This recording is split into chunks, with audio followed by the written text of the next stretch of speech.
No bombs, no bullets. This is an invisible war. And they've developed ways to manipulate all of us. And this is all infiltration, subversion to control the narrative. To shape your opponent's perceptions of you. Our God-given rights are being silently eroded, yet we are completely unaware. Sending an official letter urging that an American elected official shouldn't exercise his right to freedom of speech. Make certain media outlets think twice about reporting certain issues or certain topics. The provost of the university personally called me out and escorted me off campus, telling me not to return. An unnoticed dark force is attacking America.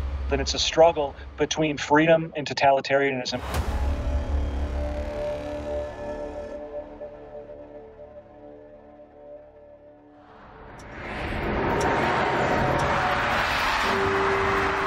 The New Year's crystal ball descends at Times Square on January 1st, 2020. At the same time, over 7,000 miles away in Wuhan, China, political pressure was mounting on 8 healthcare professionals. Local police found these doctors one after another around New Year's Day and accused them of spreading rumors and seriously disrupting social order. Police also warned them if they don't feel remorse, they will face legal punishment. The incriminating evidence against them? Messages they sent to friends on December 30th. One message read, 7 cases of SARS were diagnosed in the Wuhan, South China seafood market. Another read, 1 case of infectious coronavirus pneumonia was confirmed in the Haohu branch of the Wuhan Second Hospital. Others read, the government has not yet decided to make it public. Please be careful, everyone. When the Times Square crystal ball dropped, none of the revelers were aware of the political pressure thousands of miles away, but tragedy was approaching.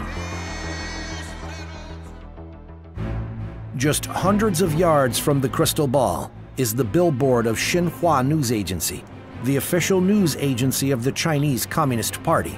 7 hours after New Year's Eve, Xinhua announced on its website in Chinese, Wuhan police have taken legal measures against 8 healthcare professionals because they were disseminating false information. The agency also told the Chinese public not to believe them and spread rumors. You had hero doctors that were sounding the alarm, trying to tell the world about COVID-19. And the Communist Party of China clamped down on that immediately. That censorship directly exacerbated COVID-19. And it is something that is now impacting so many Americans.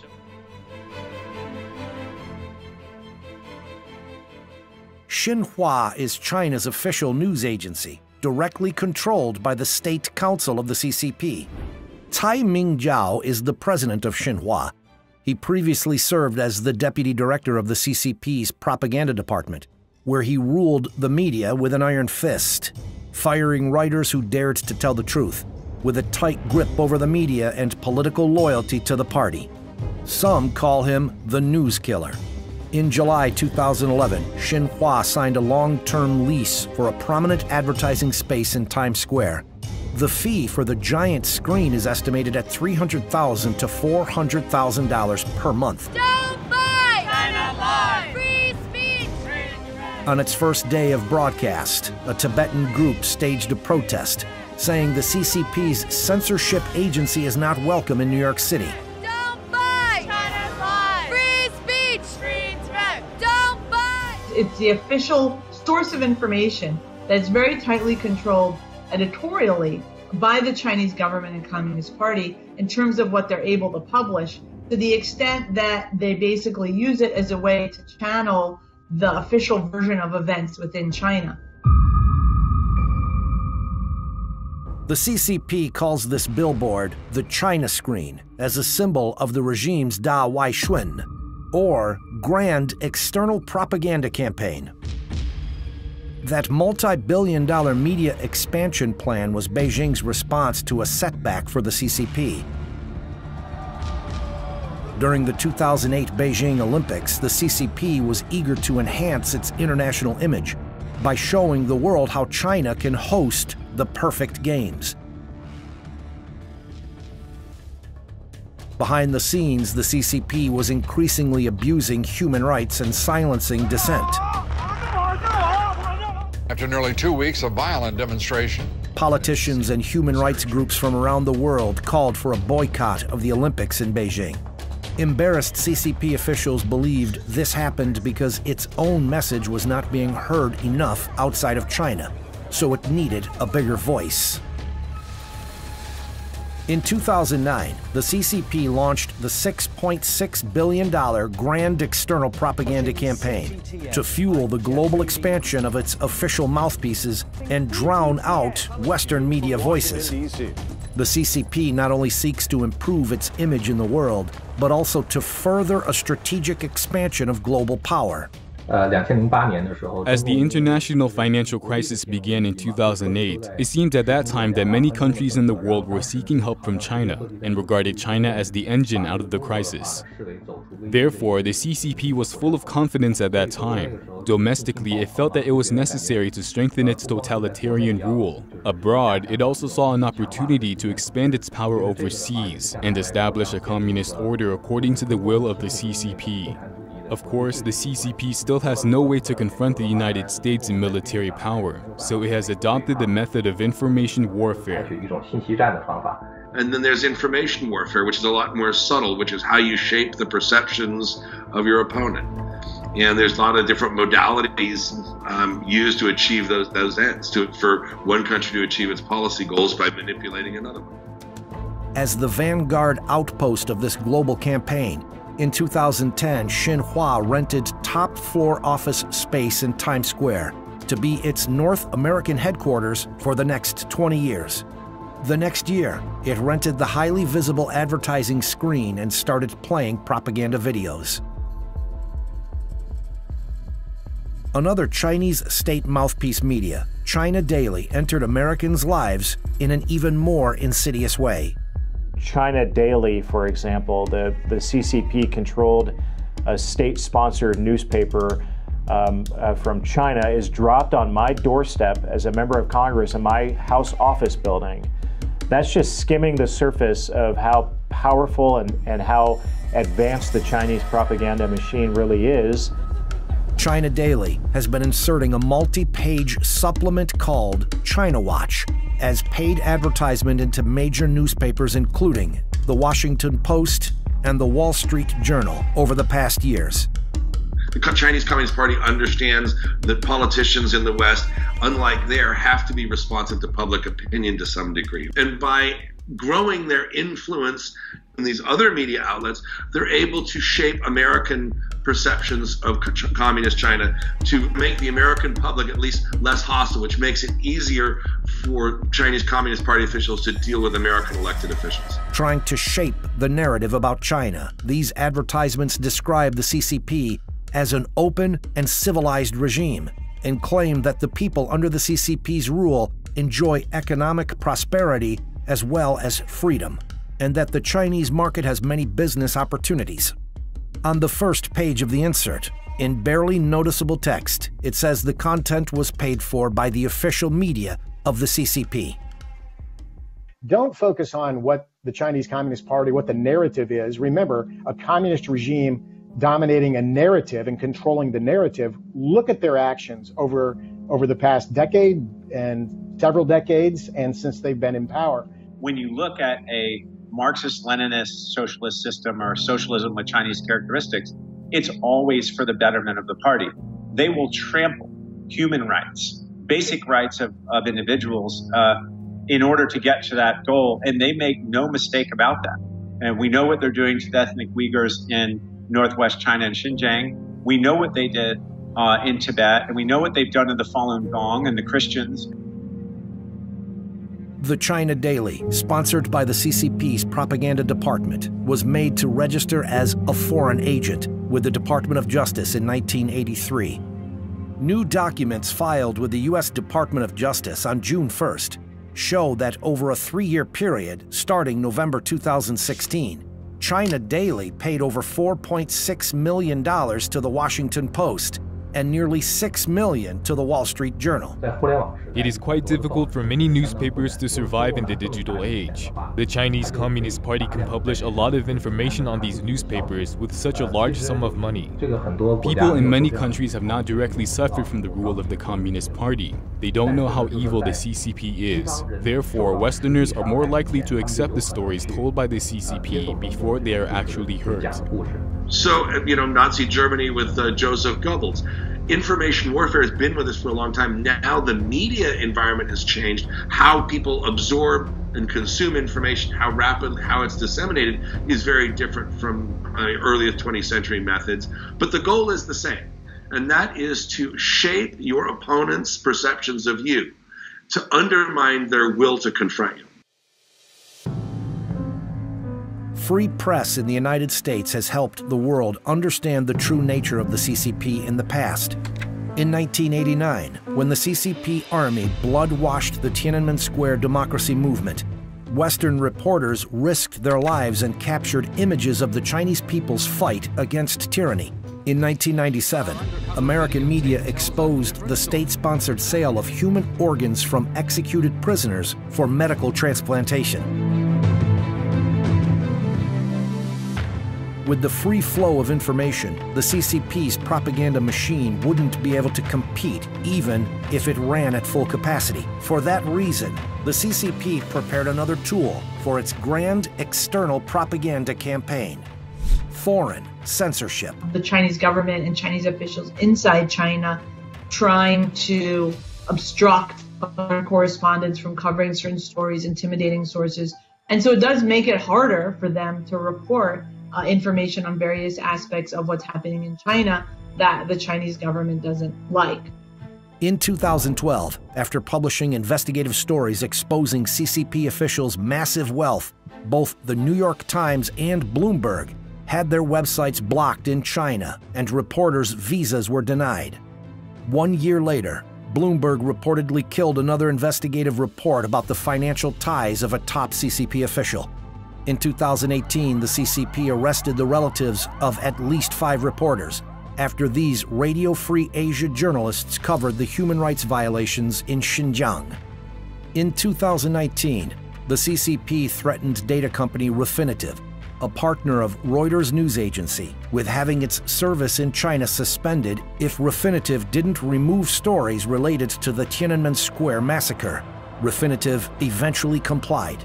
In addition, the CCP has expelled at least 19 foreign journalists in the past 12 months, and about 82% of foreign journalists say they've experienced interference, harassment, or violence while reporting in China in the past year. The CCP has even extended this interference overseas. Chinese diplomats are regularly trying to interfere with the media space in the United States, especially Chinese language media, but not only. So it involves intimidating reporters, calling up executives to complain about particular stories, intimidating advertisers who try to run ads from the local Chinese community.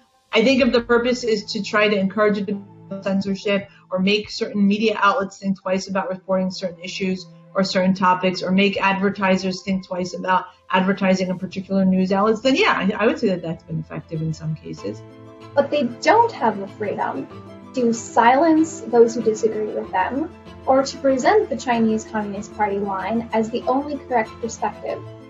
The censorship of speech is far-reaching, and at some point can be deadly.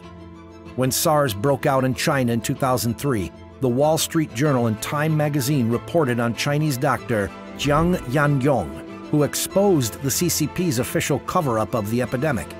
The reports attracted global attention, and experts from the World Health Organization soon went to China to investigate and confirmed the CCP's cover-up, thus preventing the epidemic from spreading further. 17 years later, the CCP's censorship machine has matured.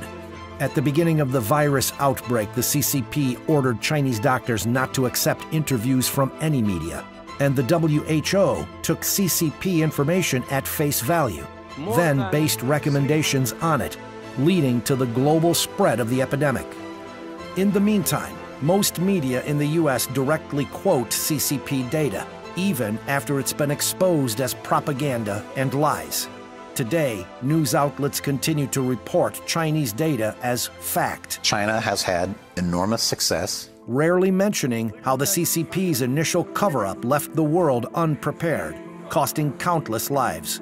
And instead, these media report on what lessons the rest of the world can learn from the CCP. 如果他们不能够在中国采访的话，就是感觉好像这个报纸就缺乏一定的影响力啊，或者拿不到第一手。 They feel that their newspapers will have no influence if they cannot do reporting in China, so they desperately want to please the CCP and be very cautious about what they report on China and try to balance their reporting.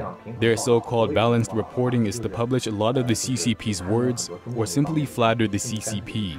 I think this has violated the most basic principles of news journalism. 我觉得这些媒体我觉得它是违背了这个新闻媒体它的一些基本的原则。 Chinese government is lying about the number of deaths, and for American media to take those propaganda statements, to repeat them as fact, to deceive the American people into believing those propaganda efforts is at its core anti-American, and from a journalistic standpoint, it's unethical for them to not do their own research into making sure that the claims they're repeating are accurate. And sadly, if you're asking what college students think and what young people, the next generation think, many of them simply are ignorant to the fact that this information is not truthful, it's a lie. And so shame on the media for repeating these accusations, because you've got an entire generation of Americans coming up.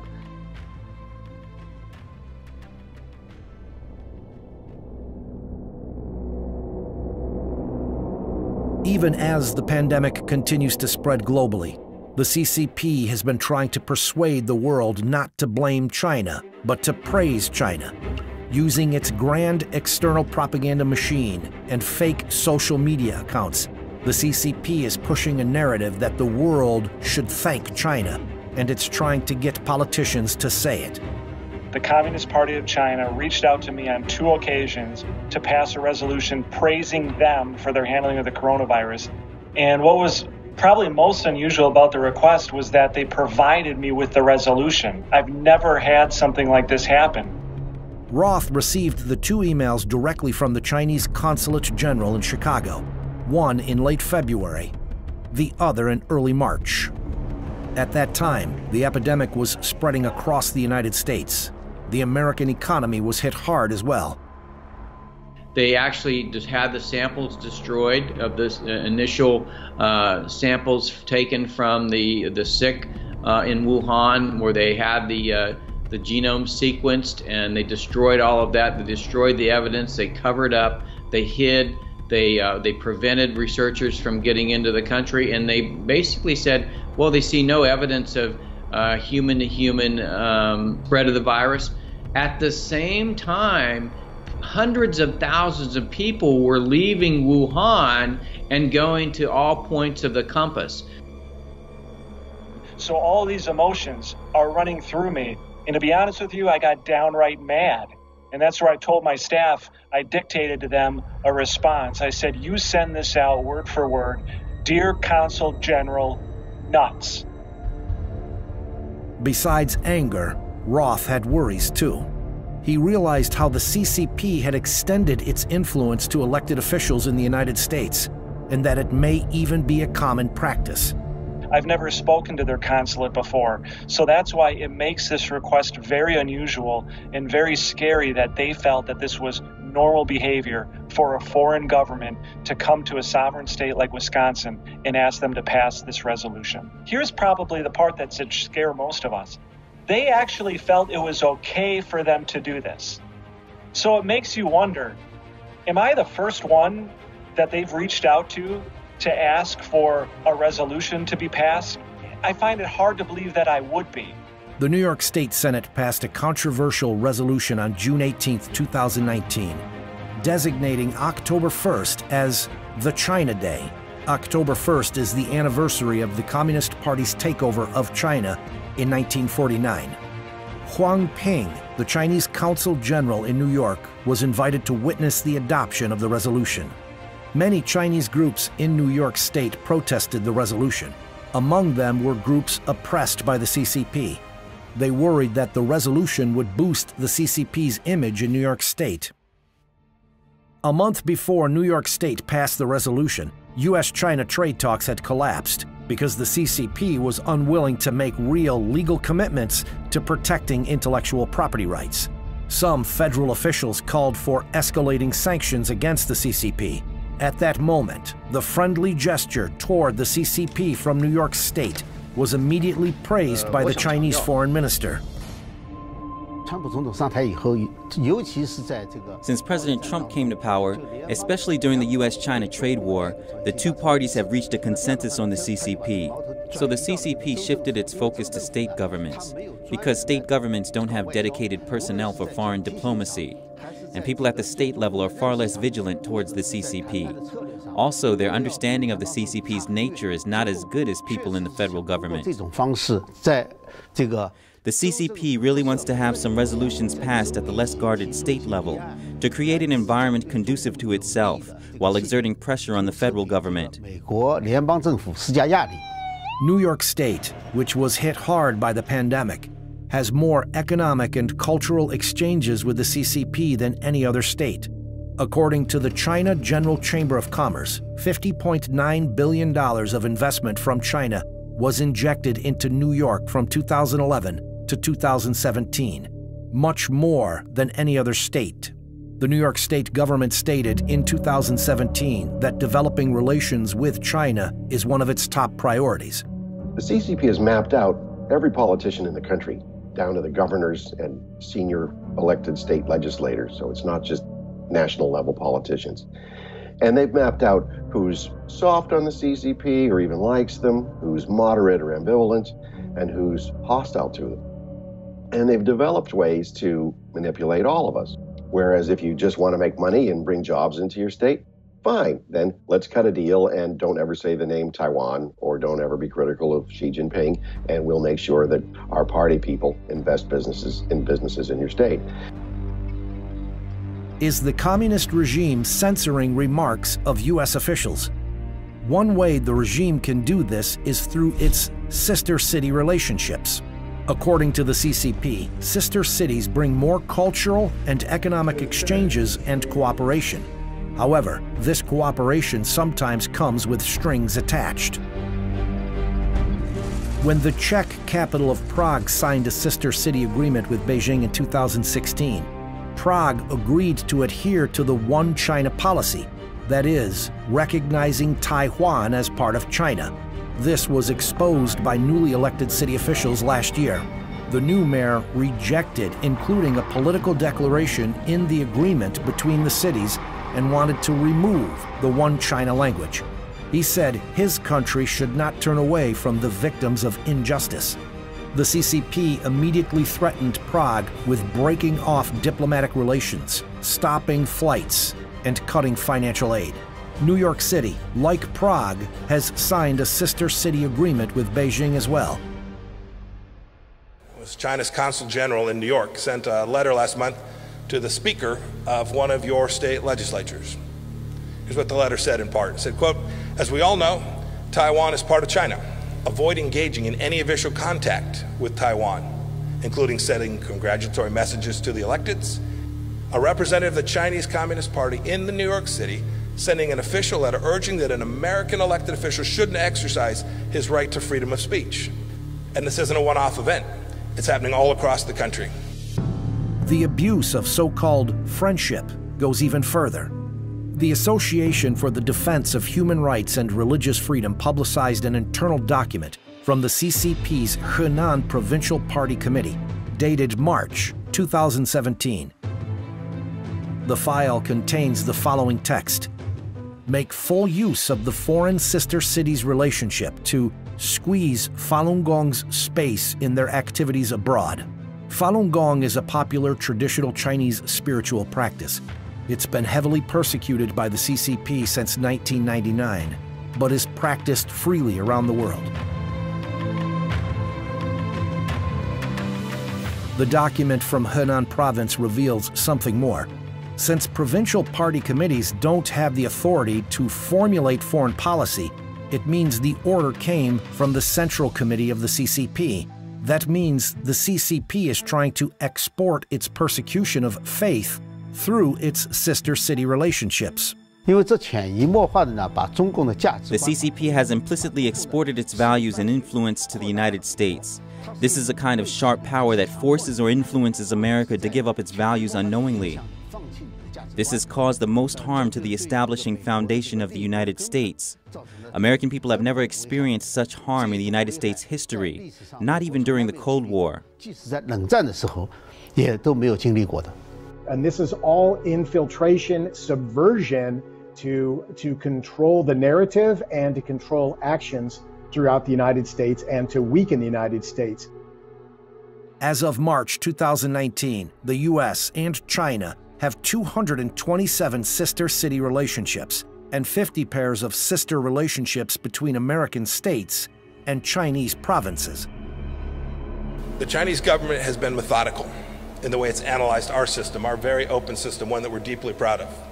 It's assessed our vulnerabilities, and it's decided to exploit our freedoms to gain advantage over us at the federal level, the state level, and the local level.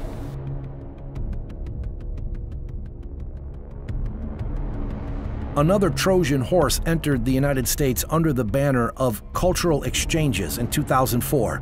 It's part of the CCP's warfare on ideology. They are called Confucius Institutes. Beijing-funded Confucius Institutes work with American universities and schools and are billed as centers for teaching Chinese language and culture. But really, they execute a more subversive political agenda. They feed the Chinese Communist Party line on everything from... I did case studies at 12 Confucius Institutes in the United States, and when I talked to the Chinese director of one Confucius Institute at New Jersey City University, I asked her, what would you say if a student asked you, what is Tiananmen Square, what happened there? Her answer was that she would show a picture and point out the beautiful architecture. That's the most important thing about Tiananmen Square, the architecture.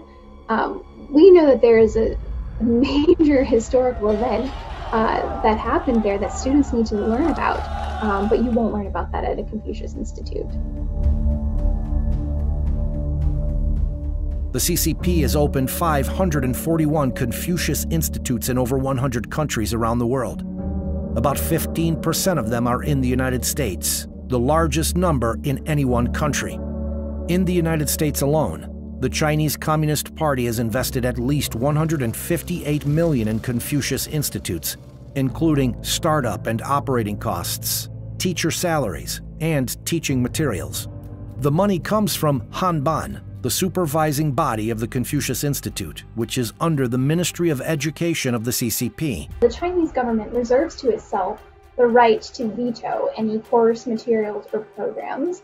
So think of this is a foreign government telling a college or university what it can or cannot teach on its own campus. Rochelle Peterson, policy director of the National Association of Scholars, visited 12 Confucius Institutes in the United States to conduct a case study. But none of the American universities were willing to show her their contract with Hanban. After she filed Freedom of Information Act requests, she got 8 contracts and understood why the CCP wanted to keep them secret. The contract terms include Chinese employees of Confucius Institutes, even in the United States, must obey the laws of the Chinese Communist Party. Hanban has the right to evaluate the performance of Confucius Institute teachers in the United States. American universities and employees must not tarnish the reputation of the Confucius Institute. Otherwise, all cooperation and funding will be terminated. The purpose is to signal to colleges and universities what kind of behavior is desired by the Chinese government and what kind of behavior is necessary to maintain the financial benefits of having a close relationship with China. With the Confucius Institute as the outpost, the CCP has provided various grants to American universities that host Confucius Institutes, sent thousands of Chinese students who pay full tuition, and invited American university administrators to travel to China for free. When I spoke to American college professors who were at universities with Confucius Institutes, they felt that pressure coming down on them from their deans and from their provosts. They feel that pressure to watch what they say, both because the Chinese government is listening, but also because their university is listening. and their university wants to maintain that flow of money coming from China. In addition, Hanban's hiring practices have been found to include provisions that discriminate against certain faiths. This is completely contrary to American law and values. The Chinese Communist Party has wiped out the traditional Chinese culture in mainland China. Instead, it has replaced the traditional culture with the Communist Party's culture. So the cultural exchange is actually exporting the Communist Party's culture to the world. The CCP culture is contrary not only to American values, but also to the universal values of the world. If this cultural exchange is accepted unwittingly, it is actually helping the CCP undermine American values. At present, of the more than 80 Confucius Institutes in the United States, a total of 12, or nearly 15%, are in New York State, far exceeding any other state. When I went to Alfred University, having actually secured permission in advance to go to the university and visit the Confucius Institute, I found that when I actually arrived on campus and tried to sit in on a class, the provost of the university personally called me out and escorted me off campus.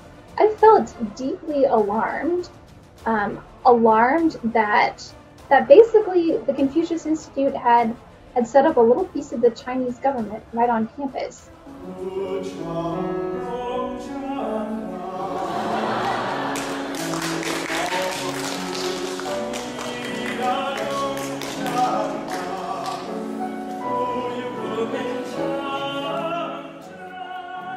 But keep in mind that a lot of the older generations in America, they were old enough to remember the Soviet Union. They were old enough to remember the Cold War. They remember countries crumbling under communist and socialist regimes.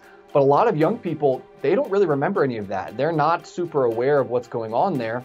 And because of that, they're more likely to fall for the propaganda efforts than maybe older generations are. The communist and other totalitarian regimes, they try to create Homo Sovieticus or Homo Kommunisticus in order to make people think or stop thinking and just accept what the party says is right or wrong.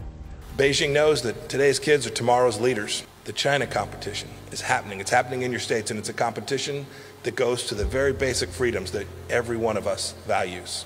Then it's a struggle between freedom and totalitarianism, between people having the choice to do with what they want with their lives and then having somebody else tell them what they must do and how they must live. And that's why when I look at the Chinese people, I see us in them. But I also know that in the end of the day, if you look at history, right always wins out.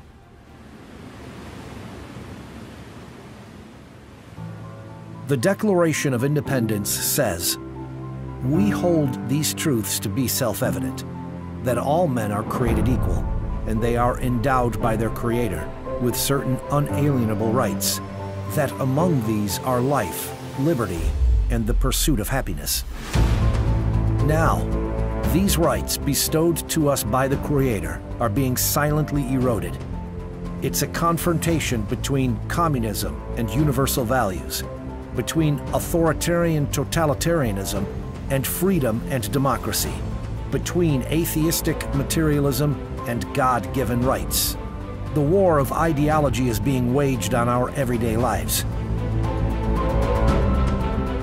Censorship and propaganda have silently broken through the line of defense of truth, and the invisible enemy, the CCP virus, has marched in without resistance. Now, we find ourselves at a crossroads, and we must decide: continue sleeping in darkness, or wake up and follow our consciences and defend our God-given rights.